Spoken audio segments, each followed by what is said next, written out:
শুভ ষষ্ঠী বন্ধুরা। তো এখন যাচ্ছি মায়ের ষষ্ঠী পুজো দিতে। দিদি বাড়ির ওখানে দুর্গা পুজো হচ্ছে, তো দিদি বাড়ি যাচ্ছি। তো দেখো আমার আজকের এই লুকটা কেমন হয়েছে অবশ্যই জানিও।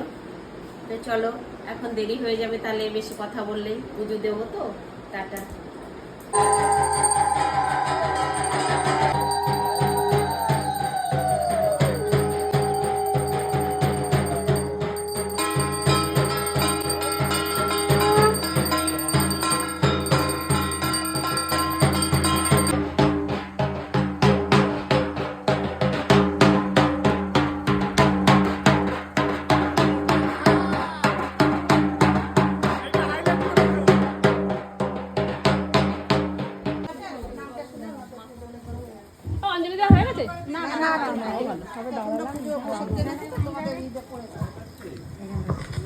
সবাই বসে